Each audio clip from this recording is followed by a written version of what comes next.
this morning, feeling round for my shoes. No bygone deeds, old walking blues. Oh, come this morning, feeling round for my shoes. But you know, buddy, I got this walking blues.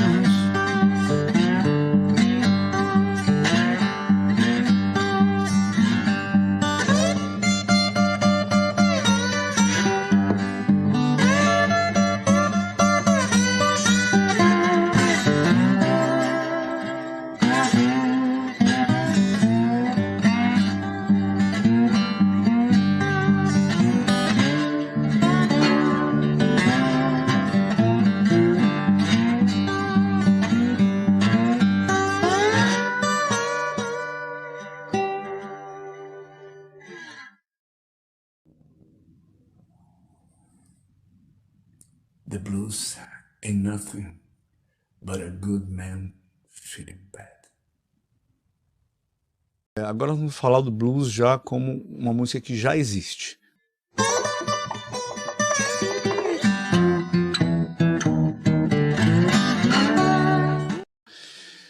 O século XX ele começa com transformações muito importantes, né? Observe que o início do século XX a gente começa já com a invenção do automóvel, a invenção do avião, o cinema, e também nós começamos com a tecnologia de gravações fonográficas. Você começa a registrar o som e rapidamente você começa a ter uma utilização comercial disso, você começa a gravar discos e vender discos, né? Isso é um fenômeno que é fundamental para a música popular nesse momento, né? Vamos imaginar que até então a música era música escrita e tocada ao vivo, você não tinha como registrar até então. A partir daí você começa a registrar, começa a vender discos. Não que a música tocada ao vivo tenha perdido importância, muito pelo contrário, ela ganha até mais importância porque o cara que compra o disco, ele quer ver aquele artista tocando, como é até hoje, né?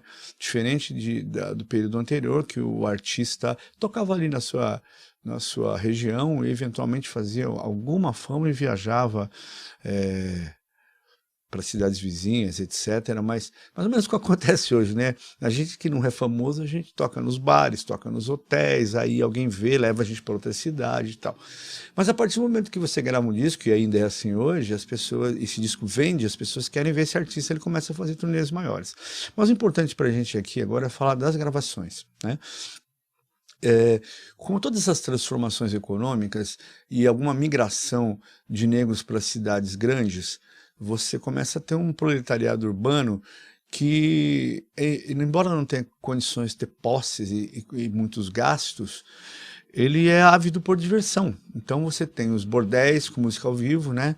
Você tem os bares onde os trabalhadores mais pobres iam tomar sua cachaça, que no caso lá era o uísque de milho, de fundo de quintal, a bebida que até hoje é produzida por lá, e eles chamam de moonshine, que é uma bebida feita de maneira, hoje, ilegal, mas o cara faz a bebida no fundo do quintal, e então era muito comum o uísque de milho, e havia música ao vivo, para dançar, geralmente, e etc. E esse público, ele começa a comprar alguns discos, né, lá para os anos, a segunda década do século XX e tal. E aí você tem um fenômeno que a música negra, que era tão discriminada, ela começa a fazer um tremendo sucesso de uma hora para outra. Então você tem, em 1914, a gravação de St. Louis Blues. É a primeira gravação que leva no nome da música o termo blues, né?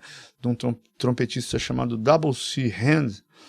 E ele era um trompetista de jazz e ele fez isso de maneira instrumental, mas essa música fez um certo sucesso, ele gravou e tinha as partituras que eram distribuídas para os outros músicos tocarem, E aí ele coloca uma letra nessa música, essa música faz um certo sucesso. É importante a gente entender aqui que aí nós estamos falando de um blues que não é o blues rural do colhedor de algodão, como Muddy Waters, como Howlin' Wolf, como B.B. King, esses caras que eram lá do mato mesmo. Aí era um músico de jazz que ouviu o blues e trouxe para dentro de um formato. Então ainda não é um formato do blues como era feito nas fazendas, né?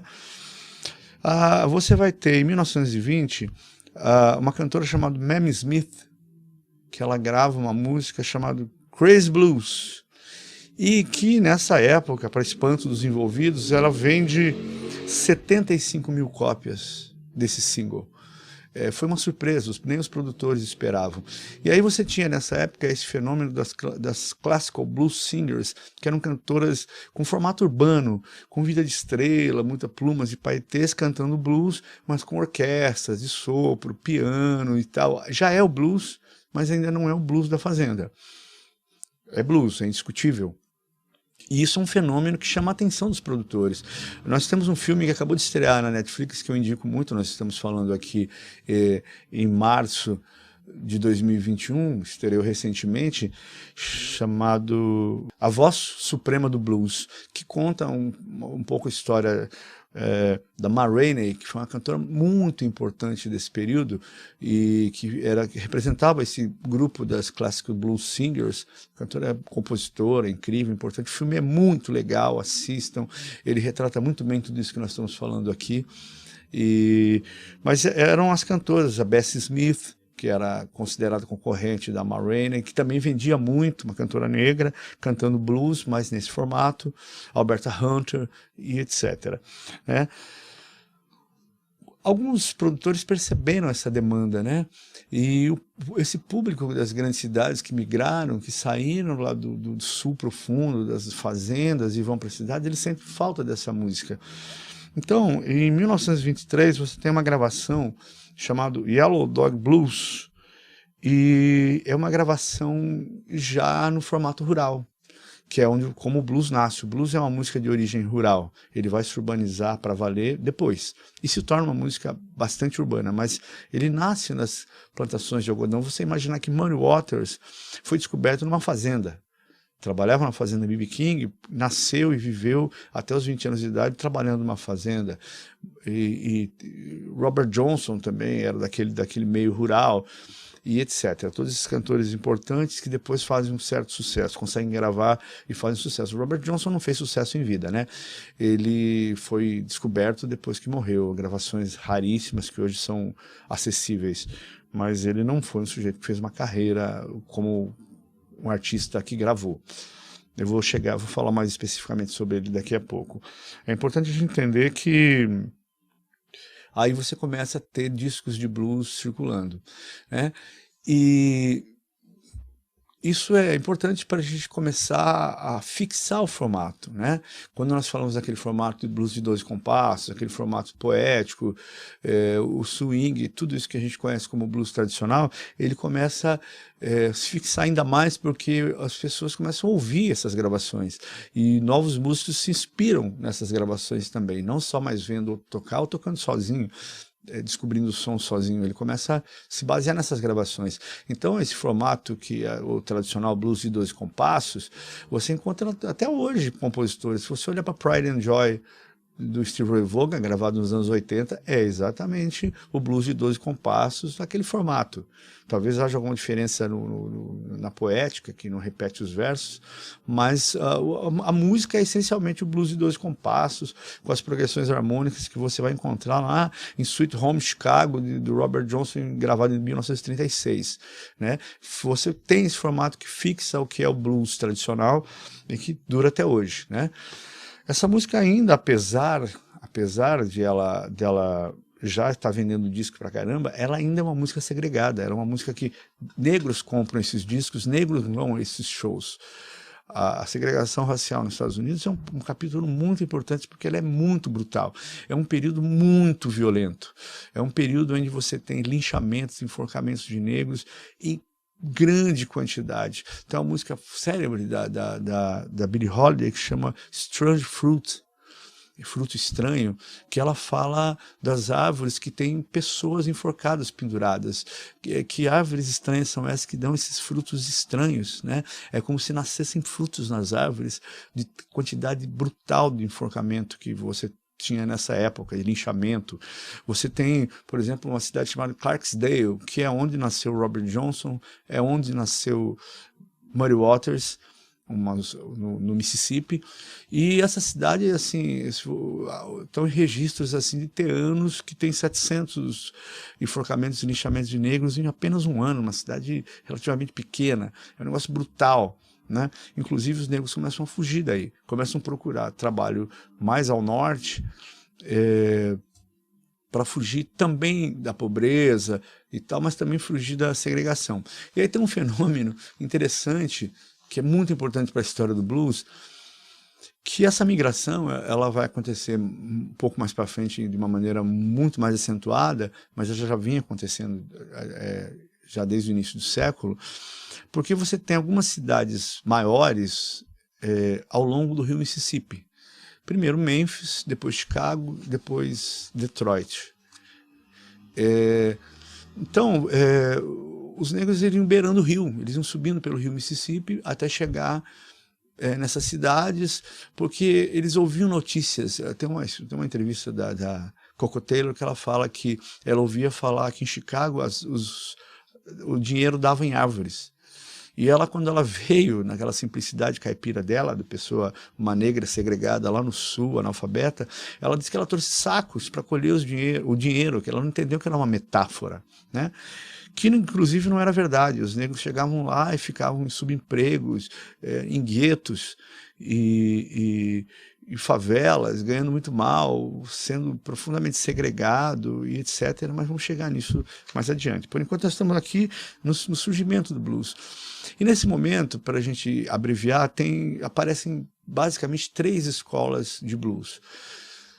A escola do Mississippi e o Sul Profundo, essa escola que nós chamamos do Mississippi Blues, ela abrange alguns estados vizinhos, as Carolinas, Louisiana e etc., e que é um blues, provavelmente o blues de origem, provavelmente é nascido ali nessa região e se espalhado, não tem registro escrito disso, mas as narrativas orais remetem à ideia de que ele nasce ali, naqueles pântanos, aquela região pantanosa do delta do rio Mississippi, e se espalha depois, e ali você tem um blues ainda muito rural, muito cru. Você ouvia as gravações de Sunhouse, Charlie Patton, as gravações que se tornaram populares, embora não seja o mais importante bluesman dessa época, são as do Robert Johnson, mas são muito representativas. Você ouve o Walking Blues, tipicamente um Delta Blues, tocado com um slide, e etc. Então você tem essa escola que você tem letras extremamente enigmáticas, falando de racismo, de violência, de perda, como Death Letter, do Sunhouse, por exemplo, e outras canções. Robert Johnson também falava da lenda do Pacto do Diabo com uma certa frequência. Uma outra escola muito importante dessa época é a escola do Texas, e seu grande expoente é um sujeito chamado Blind Lemon Jefferson, que era como o nome mesmo diz, blind, cego, né? Era um sujeito cego, cantava nas ruas. E inclusive tem uma curiosidade aí para quem é aficionado por blues, um dos sujeitos que foi guia dele quando moleque era o T-Bone Walker, que é outro grande bluesman do Texas, mas já de uma fase mais elétrica, mais guitarrista. Mas ele era guia do Blind Lemon Jefferson, que é um bluesman muito importante. E ali você tem um blues já dentro desse formato, mas com uma abordagem de letra um pouco diferente, letras com histórias mais coerentes, mais narrativas do que o blues do Delta, que você vai ver que tem estrofes que falam de uma coisa, outra estrofe fala de outra coisa, ela não tem essa unidade narrativa que você vai encontrar no blues do Texas. E você tem o blues da Costa Leste, que é um blues onde, principalmente a região norte, né, dos Estados Unidos, onde você tinha uma segregação menor embora houvesse segregação, né, um racismo, digamos assim, menos violento, você não tem tantos relatos de violência, linchamento, você tem aquela segregação típica, né, a segregação cordial, que a gente também encontra no Brasil, né, que diz que não tem racismo, mas o negro está sempre ganhando menos, está frequentemente sendo ofendido, em qualquer conflito lembram da cor dele, etc, etc. Você tinha esse tipo de racismo, mas ainda assim ameno comparado com a grande quantidade de linchamentos que você tinha no Sul. Então você tem aí um blues um pouco mais romântico, um blues com baixos mais definidos, e você tem uma pequena diferença estética e de poética no blues da Costa Leste, né? Isso nós estamos falando das primeiras escolas que são gravadas de blues, ainda uma música rural e uma música geralmente feita de cantores solitários, exceto as classical blues singers, que sempre eram acompanhados de grandes orquestras, né? Os Estados Unidos, ele entra na Segunda Guerra Mundial em 1941. Eu estou falando agora de memória, se estiver enganado, depois nos comentários eu corrijo, mas se não me engano, em 1941. E você tem a grande depressão, a grande quebra da bolsa, a grande quebra econômica em 1929. Então você tem um período aí de dificuldade econômica, migração interna muito grande, né? E o fato de os Estados Unidos já estar começando a se preparar para a guerra, porque eles estavam se preparando para a guerra, eles direcionam a economia também um pouco para isso, para recuperar a depressão econômica e se preparar para a guerra. Então você tem uma profunda industrialização. Você tem a indústria do aço muito forte na região de Chicago, e você tem a do automóvel em Detroit já tomando muita força, e isso demanda emprego. Então, só no ano de 1937, 500 mil de negros deixam o Sul Profundo e vão para essas cidades procurar emprego. O Muddy Waters, por exemplo, trabalhava em Chicago quando foi descoberto por Leonard Chess, né? Era um trabalhador comum, que morava num gueto em Chicago e cantava blues às vezes nas ruas. E foi visto e descoberto por Leonard Chess e fez uma carreira brilhante e tal. Essa migração, ela propõe algumas transformações. Em Memphis, por exemplo, nós temos bons produtores e bons estúdios de gravação, né? E sujeitos muito importantes nessa história toda, né? B.B. King, por exemplo, fez toda a carreira dele em Memphis, né? A partir de Memphis, ele sai de Indianola, no Mississippi, e vai para Memphis muito jovem, trabalha no rádio, faz jingles e tal, e logo começa a gravar nos bons estúdios. E aí nós temos uma eletrificação dessa música. A demanda por diversão é em lugares mais barulhentos, já com eletricidade, né? E tem uma demanda de volume. Então o violão acústico solo começa a ser substituído pela guitarra elétrica, que também surge nesse período, né? Começa a tomar o uso comercial nesse período. Tem até uma curiosidade que a guitarra, na verdade, ela é criada porque é uma tentativa de amplificar o som do violão, captar o som do violão, e esses captadores não tinham tanta qualidade, distorciam um pouco o som, e você começa a ter a guitarra elétrica. E mais para frente a guitarra de corpo sólido. Antes as primeiras eram parecidas com violões de corpo oco, né, acústicas ou semiacústicas, e depois a guitarra elétrica se transforma num instrumento de corpo maciço. Mas então você tem aí esse formato, né? Você começa a ter a guitarra, e guitarristas importantes, como B.B. King surgem, né? T-Bone Walker no Texas, que também tinha grandes cidades, né? Para onde migravam os negros que saíam das plantações para procurar emprego, Dallas, Houston. Mas assim, você tem uma cena blues muito impressionante a partir do final dos anos 30, com essa grande migração de negros, principalmente em Chicago e Memphis, né? Chicago, por exemplo, você tem a gravadora Chess Records, e aqui eu faço a indicação do filme Cadillac Records, que narra a história da gravadora Chess, né? Que gravou Muddy Waters, Chuck Berry, Etta James, Coco Taylor, uma galera que virou base do blues urbano, que virou o elemento sedimentar de todo o blues urbano, principalmente Muddy Waters, porque Muddy Waters, além de ser um compositor, um artista, um performance incrível, ele era uma liderança, ele trazia novos artistas, ele organizava a bagaça toda e tal. Então nós temos aí, olha o cenário, nós saímos lá do Sul Profundo, na virada do século, onde você tem o formato do blues fixado e a gente sai para as grandes cidades, fugindo da segregação, fugindo da violência e procurando melhores empregos. Então esse blues que nasce rural, ele vai para as grandes cidades, se eletrifica. Quando você ouve a música de Muddy Waters, principalmente no início da carreira dele na Chess, você vê fortemente a música do Delta, só que tocada com banda, só que tocada com a guitarra elétrica. Você vê o uso de slide, muito uso de slide, você vê o estilo das letras, o jeito de cantar, tudo que ele ainda, da maneira que ele cantava, nas raras gravações que nós encontramos de blues rural, com o Muddy Waters cantando ainda na fazenda. Porque aí precisamos abrir um capítulo, voltar lá para o blues rural, para o início do blues, que dois importantes pesquisadores, chamados John Hammond e Alan Lomax, eles conseguiram uma bolsa de estudo do Congresso americano, e aqui fica uma dica, no site do Congresso americano esse material está todo lá disponível para acessar. Ele consegue uma bolsa para pesquisar folclore, e eles montam uma van com um aparelho de gravação rústico e vão para o sul profundo procurar artistas. Eles passam nas cidades, põem cartaz, dizem, ó, a gente vai estar no hotel tal, quem quiser ir lá fazer uma gravação e tal. Eles entram nas prisões, eles conseguem autorização para entrar nas prisões, gravar, porque tinha muito negro na prisão. Então eles gravavam também artistas folk, artistas country, mas eles foram os primeiros a gravar, por exemplo, foram os caras que gravaram Robert Johnson, num quarto de hotel. Chamava os caras, ele sentou lá,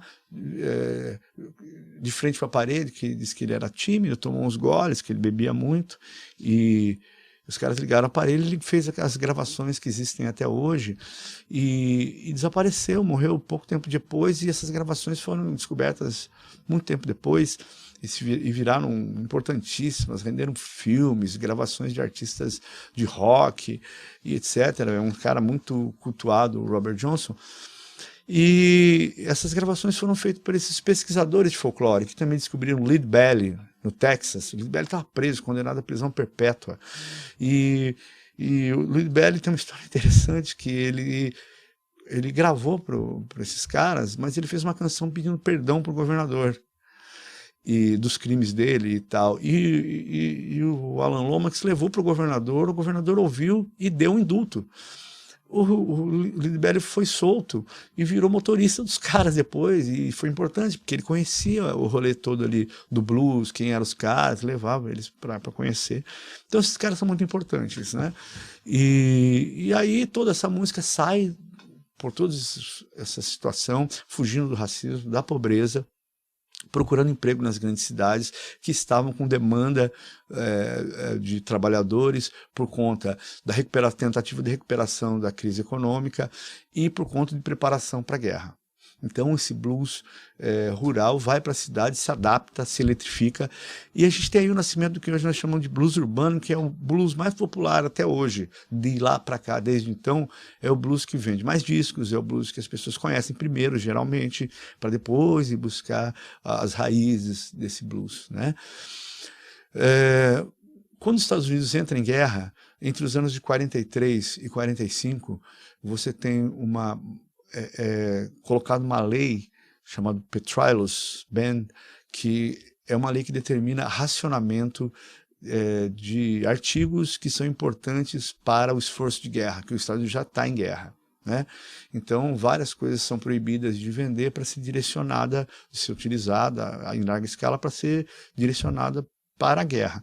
E uma delas é o vinil, porque o vinil fazia painel de carros militares, parte de armas, da vestimenta dos soldados e tal. Então é proibido gravar disco de vinil, que era o material já utilizado na época, entre 1943 e 1945. Essa foi a gota d'água para acabar o blues rural como uma música popular. Os poucos que ainda estavam gravando nesse período param de gravar e só vão voltar em revivals nos anos 60, já redescoberto por pesquisadores e não mais dentro de uma carreira comercial. Vários caras desapareceram e voltaram depois. Sunhouse é um exemplo importante, ele ficou anos e anos desaparecido, e aí acharam o cara já velhinho lá, que é uma enciclopédia, né? Porque você consegue achar um dos caras do início, que além de mostrar como se tocava da forma original, conta histórias incríveis. Ele era um sujeito que era amigo do Robert Johnson, estava, segundo ele descreve, ele estava no dia em que mataram o Robert Johnson. O Robert Johnson foi assassinado com 37 anos de idade, 27 anos de idade, no ano de 1938, num bar. E Son House que conta essa história, porque ele estava junto. E então foi muito importante esse revival, né? Aí, quando você termina a guerra, você tem uma geração, os baby booms, que são os sujeitos brancos, que já não estão mais tão afeitos ao estilo de vida dos pais, tem uma certa rebeldia aí, e esses rebeldes ouvem rádios negras como a WDIA, né, que é uma rádio de Chicago que transmitia, era uma rádio feita por negros e que era de audiência negra, mas esses caras brancos, jovens, começam a ouvir essa música. E aí eles começam a se interessar e começam a arriscar cantar essa música. Por exemplo, Elvis Presley é um desses caras. Qual que é a primeira gravação de Elvis Presley? Uma música chamada That's Alright Mama. E de quem é essa música? É de um negro cantor de blues chamado Big Boy Crudup. Um cara que, por sinal, morre extremamente pobre e sem receber os direitos autorais, que se diga de passagem, do empresário do Elvis e tal, mas era a música dos negros que eles estavam gravando.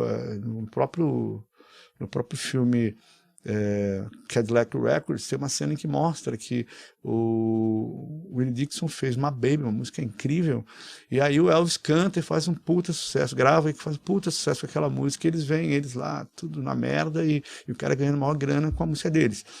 Mas isso foi importante, né, para espalhar o blues para frente. E tem um episódio que a guerra também faz, que tinha muitos soldados negros lutando na Europa, e tinha uma base militar em Londres. E para atender esses soldados que ficavam por lá, levaram uma filial da rádio WDIA, e jovens brancos londrinos começaram a ouvir essa rádio. Sujeitos como Mick Jagger, Keith Richards, Eric Clapton, Jimmy Page, esses caras começaram a ouvir essa música e começaram a tentar tocar essa música. Então, um dos primeiros lugares onde o blues e esse rock and roll da primeira leva começa a ser tocado em Londres, né?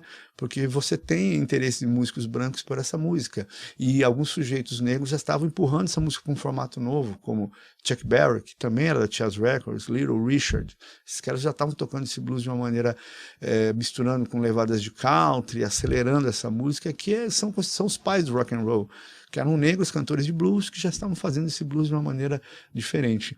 Então nós chegamos aí num ponto onde eu começo a concluir, porque a gente entende então que essa música que nasce de uma condição extremamente segregada, por causa de transformações sociais como a Guerra de Secessão, fim da escravidão, o surgimento das gravações elétricas, a indústria do disco, as grandes migrações atrás de trabalho e a Segunda Guerra Mundial são músicas que ajudam a surgir um estilo musical do gueto, voltado para um povo, como conforto psicológico, espiritual e de unidade desse povo, e de repente ele é descoberto, ele sai do seu gueto e ele influencia toda a música popular feita a partir do século XX. E a partir daí o blues começa a ser aceito pelas plateias brancas de jovens rebeldes. Então o B.B. King ele conta que ele foi tocar num encontro hippie, numa ocasião na biografia dele. Aliás, eu indico muito a biografia do B.B. King, que é incrível, a autobiografia do B.B. King, é incrível. E ele narra um episódio que ele chega com um ônibus para tocar, e ele desce do ônibus, só tem gente branca sentada no chão, ele chega, ele vai entrar, as pessoas abrem o caminho, ele começa a passar e ninguém hostiliza ele. E ele volta e fala pro cara do ônibus, cara, não deve ser aqui, você deve ter vindo no lugar errado. Não, o endereço é esse, cara. Daí ele diz que ele vai e as pessoas começam a aplaudir ele sobe o palco, ele toca, essa plateia branca dança e aplaude e trata ele muito bem, e ele não está entendendo nada, porque isso nunca havia acontecido com ele antes.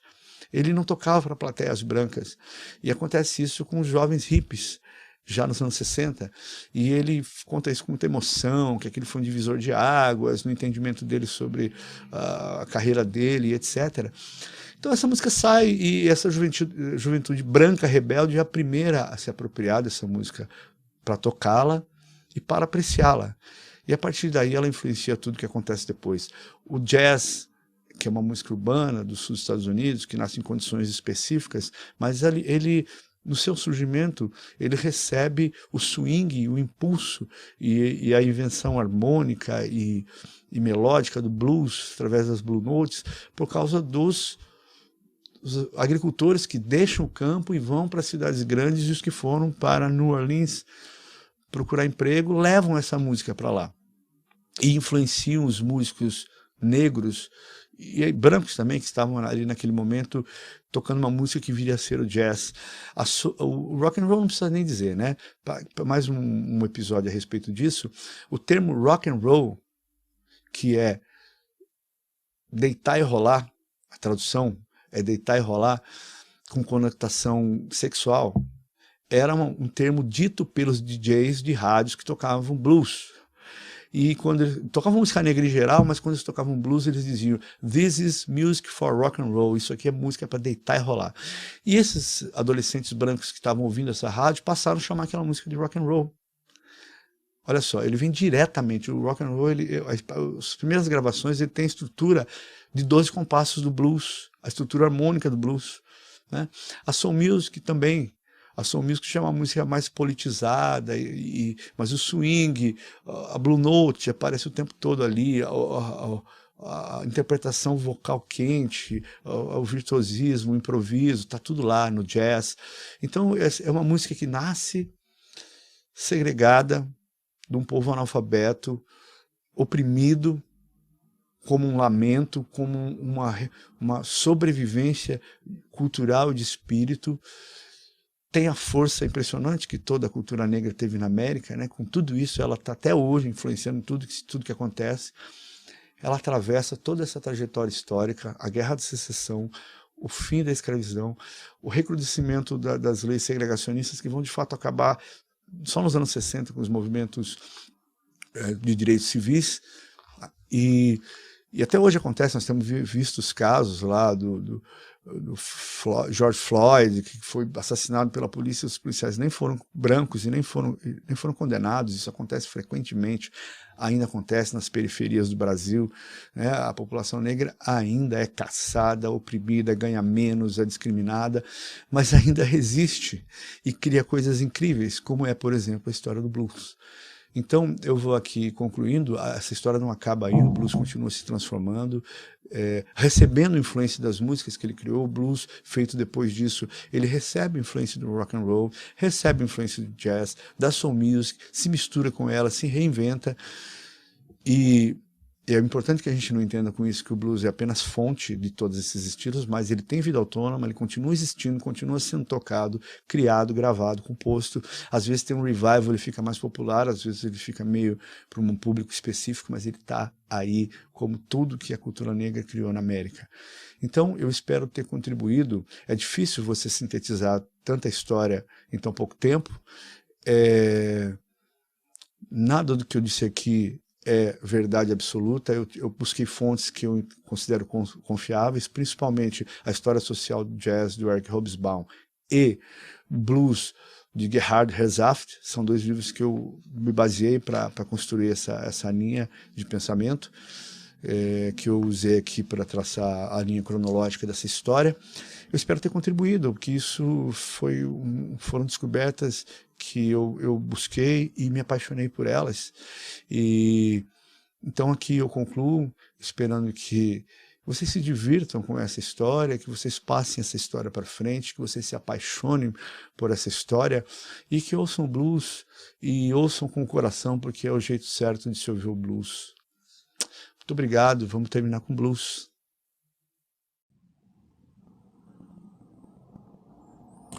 The sky is crying.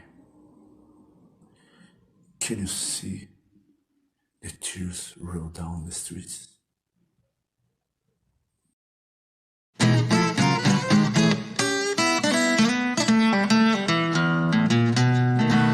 Quem mandou matar Marielle? Porque estavam escondendo Queiroz.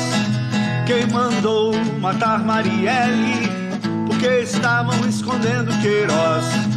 Qual milícia teu voto elege pra esconder teu sadismo feroz? Qual sangue a sujar tua mão? Qual gatilho ajudou a apertar? Qual sangue a sujar tua mão? Qual gatilho ajudou a apertar? Se seu voto se diz tão cristão, põe a vida em primeiro lugar. Põe a vida em primeiro lugar. Põe a vida em primeiro lugar. Põe a vida em primeiro lugar. Põe a vida em primeiro lugar. Se seu voto se diz tão cristão, põe a vida em primeiro lugar. Põe a vida em primeiro lugar. Põe a vida em primeiro lugar. Põe a vida em primeiro lugar. Põe a vida em primeiro lugar. Se o seu voto se diz tão cristão, põe a vida em primeiro lugar. Quem mandou matar Marielle? Porque estavam escondendo Queiroz. Quem mandou matar Marielle? Porque estavam escondendo Queiroz. Qual milícia teu voto elege pra esconder teu sadismo feroz? Qual sangue a sujar tua mão? Qual gatilho ajudou a apertar? Qual sangue a sujar tua mão? Qual gatilho ajudou a apertar? Se seu voto se diz tão cristão, põe a vida em primeiro lugar.